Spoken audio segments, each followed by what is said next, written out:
Selamat sore, salam sejahtera bagi kita semua. Perkenalkan, nama saya Rizky Roberto Simbolon di 1909624. Saya akan membawakan sebuah khotbah singkat mengenai materi-materi yang telah disampaikan selama perkuliahan. Yang pertama adalah Yesus Kristus. Siapakah Yesus itu? Jika kita lihat dalam buku Matius 1, di sana ada perikop tentang silsilah Yesus, dikatakan bahwa Yesus merupakan keturunan dari Daud, anak Abraham. Yesus lahir di sebuah kota yang bernama Bethlehem, dan dia lahir bukan di sebuah rumah atau rumah sakit atau apapun itu, tetapi dia lahir di kandang domba. Hal yang mengejutkan bagi kita bahwa dia adalah raja atas segala raja, dia adalah Tuhan, tetapi dia lahir di kandang domba. Itulah yang membedakan dia. Dia mengartikan bahwa kekayaan bukanlah segalanya, dan dia hanyalah anak dari seorang tukang kayu. Yusuf adalah seorang tukang kayu. Nah, ada hal yang menarik menurut saya ketika Yesus lahir bukan dari proses biologi, hubungan intim antara suami dan istri, tetapi melalui Roh Kudus. Pada waktu itu, Maria mengandung, dan Yusuf kaget karena mereka belum melakukan hubungan suami istri. Dan Yusuf berniat untuk menceraikan Maria secara diam-diam. Nah, ketika Yusuf ingin menceraikan Maria, datanglah seorang malaikat yang sedang menjelma sebagai manusia. Dan ia berkata kepada Yusuf dalam Matius 1 ayat 21, ia akan melahirkan anak laki-laki dan engkau akan menamai dia Yesus, karena dialah yang menyelamatkan umatnya dari dosa mereka.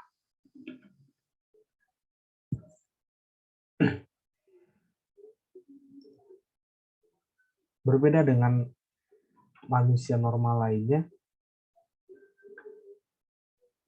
Yesus lahir melalui Roh Kudus. Dan Yesus lahir di kandang domba, walaupun dia adalah Tuhan yang memiliki kuasa yang besar.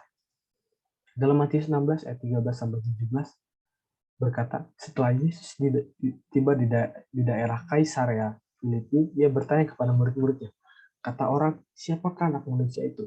Jawab mereka, ada yang mengatakan Yohanes Pembaptis, ada juga yang mengatakan Elia, dan ada pula yang mengatakan Yeremia atau salah seorang dari para nabi. Lalu Yesus bertanya kepada mereka, tetapi apa katamu? Siapakah aku ini? Maka jawab Simon Petrus, engkau adalah Mesias, anak Allah yang hidup. Kata Yesus kepadanya, berbahagialah engkau Simon bin Yunus, sebab bukan manusia yang menyatakan itu kepadamu, melainkan Bapakku yang di surga. Kita bisa lihat di sini Petrus hanya mengakui bahwa Yesus adalah Mesias, anak Allah yang hidup. Tetapi Yesus berkata, berbahagialah engkau Simon bin Yunus.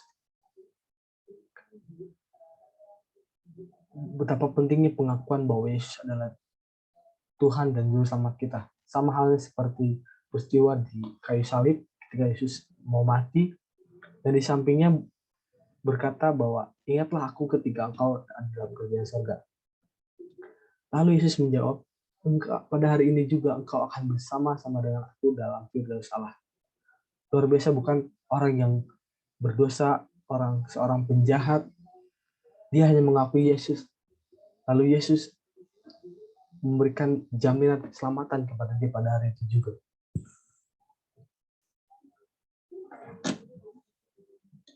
Dalam Yesaya 9 ayat 6-7 berkata, sebab seorang anak telah lahir untuk kita, seorang putra telah diberikan untuk kita, lambang pemerintahan ada di atas bahunya, dan namanya disebutkan orang penasihat ajaib, Allah yang perkasa, Bapa yang kekal, dan Raja Damai. Jadi Yesus memiliki nama-nama, yaitu penasihat ajaib, Allah yang perkasa, Bapa yang kekal, dan Raja Damai. Yesus itu adalah 100% manusia, juga 100% Allah. Mengapa? Karena ketika dia di dunia ini, dia merasakan hal-hal yang biasa dirasakan manusia. Yesus pernah lapar, Yesus pernah haus, dan Yesus pernah marah ketika dia melihat bait Allah dipakai oleh orang-orang untuk berdagang. Di situ Yesus marah dan Yesus mengusir orang-orang dari bait Allah. Jadi Yesus adalah 100% Allah dan juga 100% manusia. Yesus memiliki kuasa, tapi dia tidak menunjukkannya karena dia tidak mau. Lalu mengapa Yesus harus datang dan mati di kayu salib? Jawabannya adalah karena Yesus adalah Sang Pencipta. Kembali pada awal pembahasan bahwa Yesus sudah ada sejak awal mula penciptaan. Dalam buku Kejadian, dalam buku Yohanes 1 ayat 1, Firman yang telah menjadi manusia. Pada mulanya adalah Firman. Firman itu bersama-sama dengan Allah dan Firman itu adalah Allah. Dan dalam buku Kejadian di sana ketika penciptaan, Tuhan selalu berkata, berfirmanlah Allah. Jadi yang dimaksud adalah Firman itu adalah Yesus sendiri dan dialah Sang Pencipta segalanya. Jadi kenapa Yesus harus turun ke dunia ini, ke dunia yang fana ini dan rela mati di kayu salib? Karena dialah yang bertanggung jawab akan ciptaannya. Hanya dialah yang tahu bagaimana ciptaannya itu, dan oleh sebab itu dia rela mati di kayu salib untuk menebus dosa para umatnya. Ketika Yesus mati di kayu salib, dia sudah memberikan tiket untuk semua orang. Dia sudah memberikan tiket kepada Anda dan saya, tiket keselamatan, jaminan keselamatan. Dia sudah menebus dosa para umat-umat. Dan ketika dia sudah memberikannya, jadi pertanyaan bagi kita, apakah kita mau menjaga tiket itu untuk sampai ke dalam kerajaan surga? Tiket itu sama halnya seperti tiket untuk masuk ke Dufan. Ketika kita ingin ke Dufan, kita sudah memiliki tiket itu, tapi kita belum tentu masuk ke dalam Dufan itu. Bisa saja sebelum kita ke Dufan itu, tiket itu sudah hilang, atau tiket itu robek dan tidak dapat digunakan pada saat masuk. Nah, tiket itu sama halnya seperti dengan keselamatan yang Tuhan berikan kepada kita, yang Tuhan telah anugerahkan kepada kita. Tergantung kepada kita apakah kita mau menjaga tiket itu agar ketika Yesus datang kita memberikan tiket itu dan kita dapat masuk ke dalam kerajaan surga. Apakah kita mau menjaga iman kita terhadap Tuhan? Itu menjadi pertanyaan bagi kita semua. Apa yang menjadi masalah besar manusia? Ialah dosa. Keterpisahan manusia dengan Allah yang berakibat kematian. Apa itu dosa? Dosa adalah pelanggaran terhadap hukum Allah. Apakah dosa hanya tentang perbuatan? Jika tentang perbuatan, apakah bayi dalam kandungan sudah berbuat dosa? Dosa tidak hanya tentang perbuatan. Dan bayi di dalam kandungan itu sudah berdosa. Kenapa? Dalam Roma 5 ayat 12, sebab itu sama seperti dosa yang telah masuk ke dalam dunia oleh satu orang, dan oleh dosa itu juga maut, demikianlah maut itu menjalar kepada semua orang, karena semua orang telah berdosa. Oleh karena dosa Adam dan Hawa di Taman Eden yang tidak taat kepada Tuhan, semua orang menjadi berdosa. Tidak ada di dunia ini orang yang belum pernah melakukan dosa. Lalu ketika kita berdosa, apa yang kita dapatkan? Roma 6 ayat 23, sebab upah dosa ialah maut, tapi karunia Allah ialah hidup yang kekal dalam Kristus Yesus Tuhan kita. Jadi ketika kita berdosa, kita mendapatkan upah ialah maut. Upah dosa lah yang maut.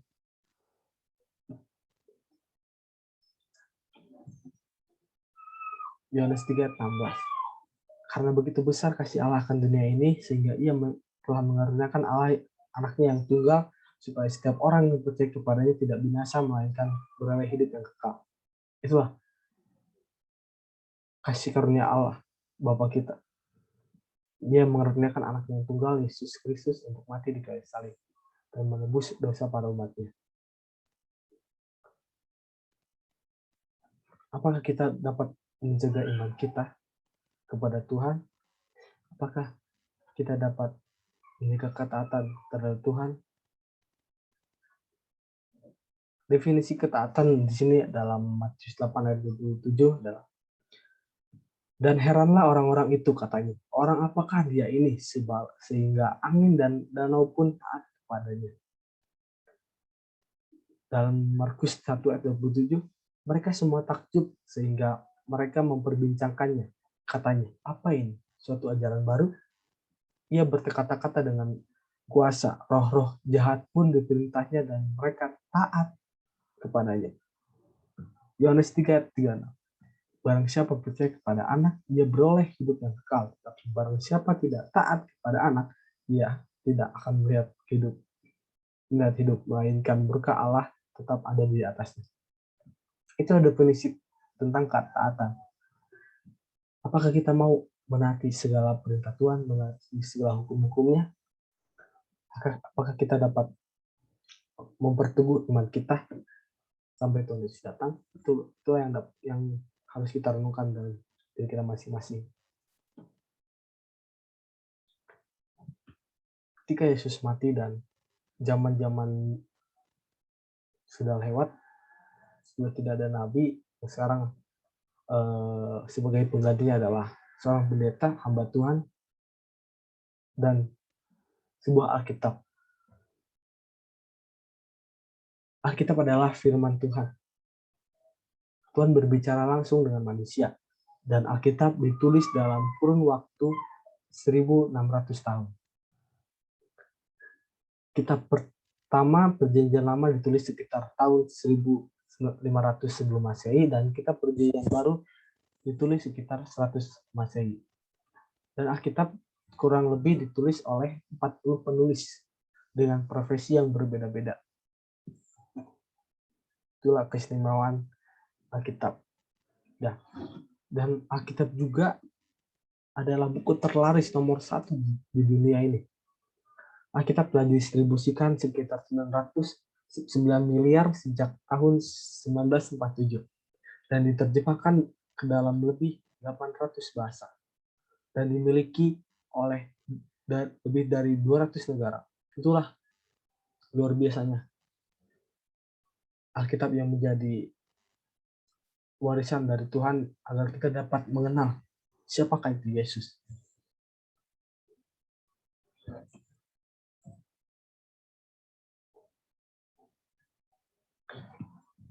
Apa makna dan tujuan kita hidup di dunia ini? Dan bagaimana kita menemukan tujuan hidup kita ya?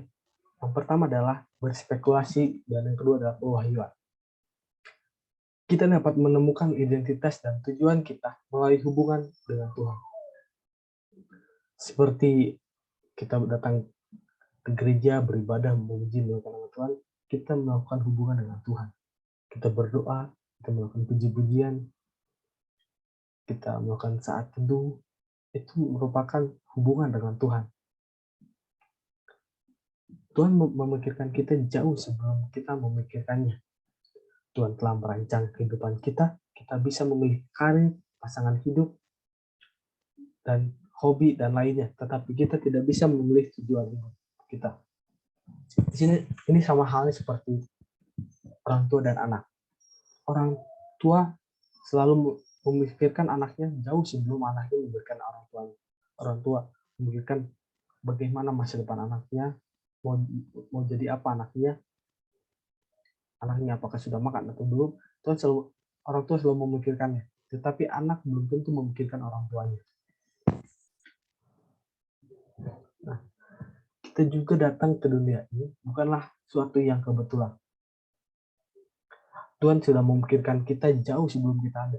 Tuhan menjadikan kita dengan suatu maksud, yaitu untuk tujuan. Tuhan menciptakan alam semesta karena Ia adalah Tuhan atas kasih. Jadi, sebelum kita datang ke dunia ini, Tuhan sudah merancang kehidupan kita. Apa yang menggerakkan kehidupan kita? Ada 5 hal umum yang menggerakkan kehidupan manusia. Yang pertama, rasa bersalah, kebencian dan kemarahan, ketakutan, materialisme, dan kebutuhan untuk diterima. Itulah hal umum yang menggerakkan kehidupan manusia, yang dapat mengubah kehidupan manusia. Nah, manfaat dari kehidupan yang digerakkan oleh tujuan adalah kita dapat mengenali tujuan kita, memberikan arti pada kehidupan kita. Dan kita dapat mengetahui tujuan kita menyederhanakan kehidupan kita. Dan dapat memberikan fokus pada kehidupan kita dan memotivasi kehidupan kita, lalu menyiapkan kita untuk menghadapi kekekalan. Itulah, apa yang menjadi tujuan hidup kita di dunia ini? Apakah kita mau menyia-nyiakan tiket jaminan keselamatan yang telah diberikan Tuhan kepada kita? Apakah kita ingin fokus hanya terhadap dunia ini, terhadap dunia yang fana ini? Kita tidak memikirkan surgawi. Kita harus memikirkan kerjaan surga. Kita harus berubah, kita harus memberikan pelayanan dalam gereja ataupun di kampus, di PMK. Kita harus menjaga iman kita agar selalu taat kepada Tuhan. Agar ketika Tuhan datang, Tuhan menjemput kita sebagai anaknya yang Dia kasihi. Mari kita renungkan, mau jadi apa kita ke depan. Kita hari ini adalah kita 10 tahun yang akan datang. Sekianlah yang dapat saya bawakan. Bila ada yang kurang sempurna, mohon dimaafkan. Terima kasih, Tuhan Yesus memberkati.